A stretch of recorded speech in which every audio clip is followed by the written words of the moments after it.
Hey guys, welcome to the Heart of David. I have another message tonight to glorify God. And if you're squeamish, I would just not watch this video. I recommend you watch the last video that I just made, because at the end of it, if you don't like that kind of subject about narcissists and stuff, I don't either. But people have to know some things. Very dangerous. There's still a message at the end of that, okay? So if you want to go look back at that. You see the way I'm moving back and forth all the time? Just keep that in mind. All the abdominal pain that I have, keep that in mind. I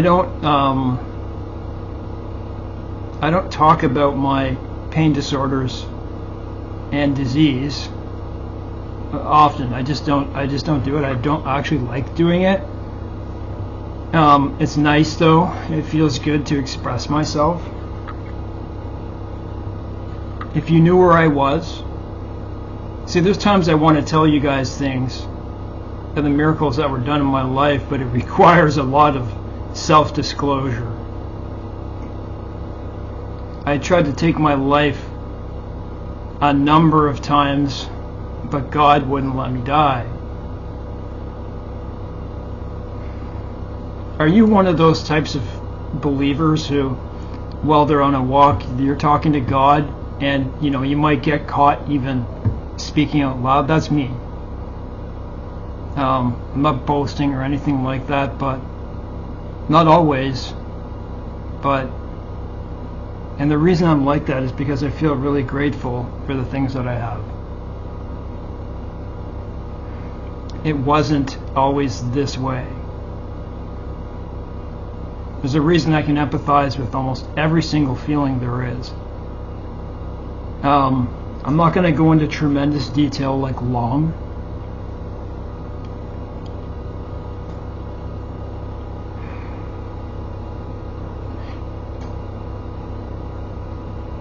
I just pulled, I have a cart that I use, that I go to the grocery store with. I could easily take my bike and bring things back quick, but I like keeping in shape. And it's about 1 kilometer away. And I use my cart and, I fill it to the brim. And it's heavy enough. The ability to go into the grocery store, get all my stuff, pull that out and pull all the way home like that is a miracle if you only know where I was. Glory to God. In 2004,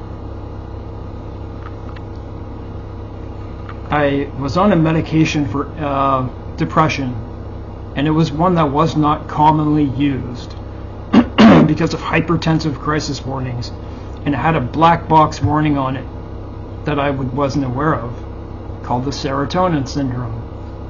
I followed all the restrictions on it. I had what you would call treatment-resistant depression, major depression. I was very depressed. Nothing worked. I was an addict. I was a substance user, and that's probably why things were getting really bad. I'm in addictions counseling university right now, and a trained recovery coach.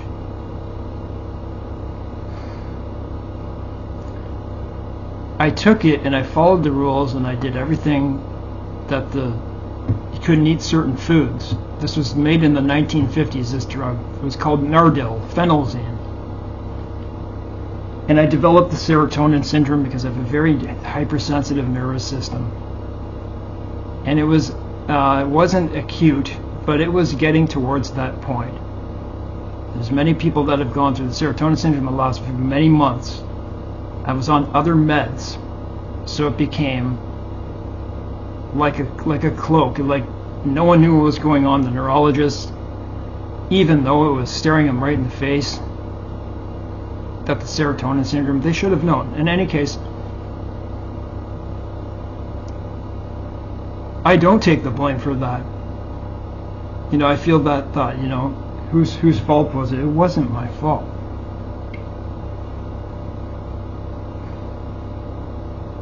My blood pressure, I had 2 hypertensive crises and they didn't even know. That's the warning of that med. I wasn't a professional or anything like that.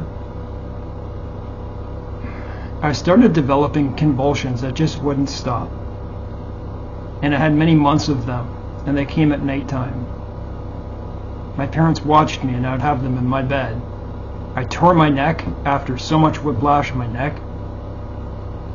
Pain went into my face, and I developed like a super on steroids sinusitis. It hurt so much, it was in my face, it was neurological, then it spread over a number of months to the rest of my body. Then I had full body intractable pain. It was CRPS equivalent pain. It is. I didn't get those diagnoses for almost 20 years, that one. So in those years that I wasn't getting a diagnosis yet, going to all the people,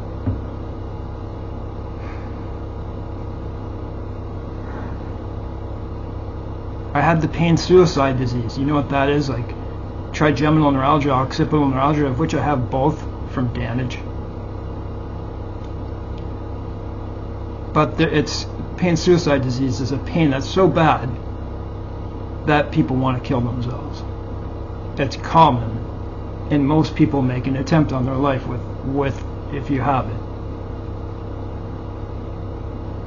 So I developed that, and because no one could tell me what it was, I felt worthless. I felt stupid.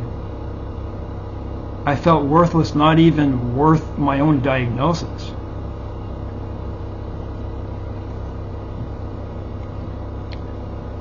I wanted to take my life, and I tried.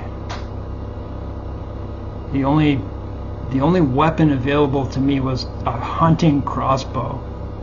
A large one that kills deer, the biggest ones. It's all I had. Opportunity. Turn this video away if this... I'm going to go through this quick. I did it. That's why all of my abdominal pain has begun and continues. Many things happened. Major surgery. I remember being on an operating table screaming. Put me out, and when I woke up, I had 72 hours without even a microsleep. You know what a microsleep is? It felt like torture. I was burning, it was twisting, I was on fire. I was in the real hell. Not what people say, I was in hell. This was the worst that you can ever imagine. My gut, from front all the way through the back. That's why a lot of things happen. Not my kidney stones, not my gallbladder issue. Those were different. Those were induced by this. Should I be ashamed? No. I shouldn't be ashamed. I shouldn't be ashamed to talk about this. Because it's a reality. It's a pain suicide diseases. So, in any case, I went years still without them telling me what it was, and I just got worse. I developed that splenic flexure syndrome. And I tried on another occasion, and I damaged myself by suicide. The blunt force of that attempt caused a disease, progressive, another pain suicide disease, the worst one that there is in this world, called adhesive arachnoiditis, the devil's disease, the disease of no hope. Those are the two nicknames. If you know anyone who has it, you know. I was wheelchair bound, couch bound, bed bound, with the abdomen problem. I stopped eating, I stopped drinking. You hear me? I stopped drinking. I would drink at maximum 100 to 250 milliliters of water a day for 3 years. Many people made an attempt to try to make me drink, but I just wouldn't. Everything made me so sick. Then I started using the laxatives when I was still barely standing and still eating, because I couldn't understand what was happening in my abdomen. I took one of them one time. It was like a cleanser you take before a preparatory thing. It was called Pico Salax. When I took it, my abdomen was burning like it was burning a hole through my gut. And from that point, I just got, that was it. Something happened at that point. There's no way for me to know for sure. I didn't eat I ate like maybe a cookie a day. A cookie a day. I would just sit down, I wouldn't even speak. I wasn't speaking. I didn't speak for 2 years little words. Because when I spoke, I had massive contractions in my throat, of which you understand, you see me have these issues. I didn't have that anti-spasm in my throat. I stopped speaking. I became mute.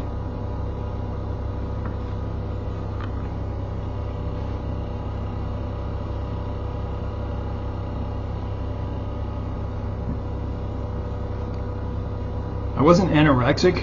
I wasn't bulimic. I was having to go to hospitals to get enemas because I still had to go to the bathroom. And I was on opiates with the splenic flexure syndrome of all ones, which made things very complicated. I start off this video telling you that like I'm moving around, like I'm more active than probably most people I know. I'm the only one that's outside in the cold. Or, you know, I don't see many people outside. In an apartment complex of maybe there's around 4,000 people just in the vicinity. I don't see a lot of people past 8 o'clock. It's God that's at work. So I started off the video saying, I'm able to do this, I'm able to come back.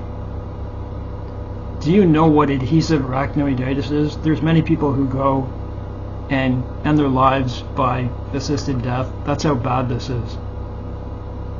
And I didn't know what it was for 13 years, and I didn't know what my full body intractable pain disorder, the first one, was for 18, but I got both diagnoses.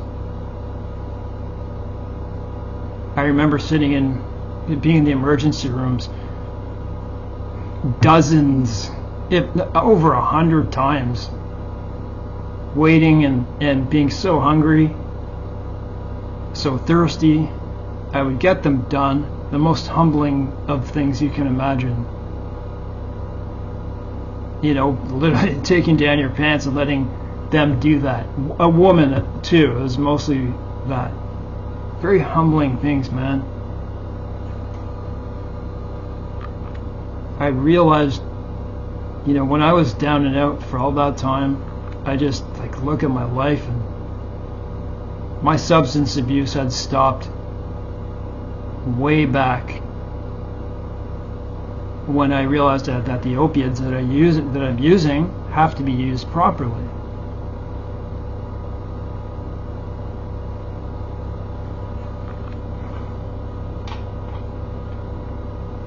I was in such a bad position. Some is my fault, but the reason it all began was not.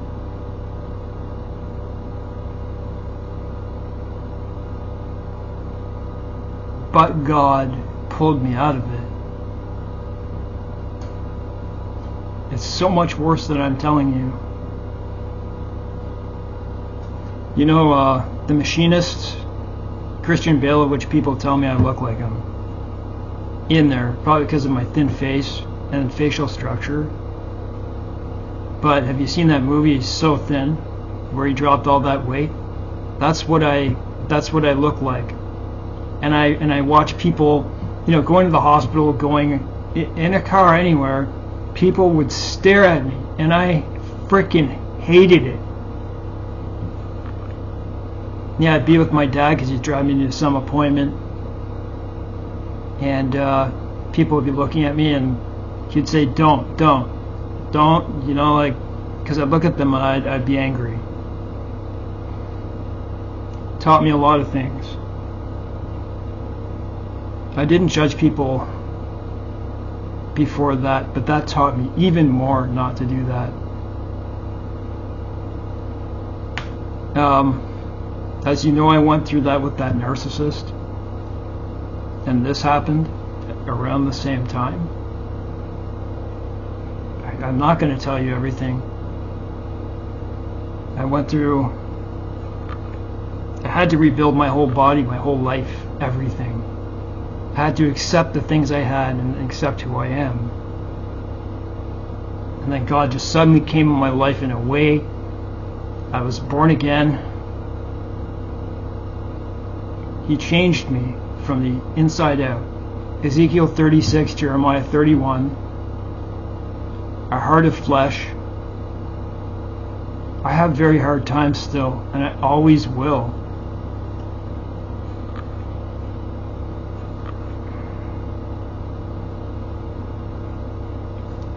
I just can't, you know what? I share this with you because I can't believe where I am. And it keeps growing. And I'm very grateful. You can understand from what I've told you, right? You know, I want to be careful about the things that I say, especially on a Christian YouTube channel. But is this not a testimony? What would it be if I didn't? You can look back in my videos anyways and see all the times that I should have died. It's called part 1 to 4. Just type that in or look for it. You want to see miracle after miracle that God did in my life? Nothing to do with me. Nothing to do with me. He wanted me alive. And I feel grateful, and that's why I make this video. There is a God, and most people are rejecting Him. The things that He can do in your life are past knowing. To wake up with hope after a life of absolute hell.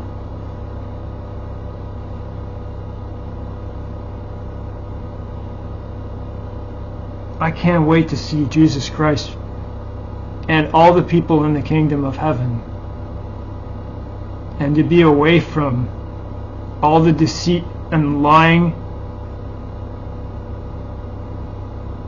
and just never ever to remember them again. I've accepted that. Not that I'm happy with it, but that my family and some other people might never make it there. Because they're afraid to come to the light. That's what I have to say. I'm grateful, and if you've had a similar, what God's done in your life, then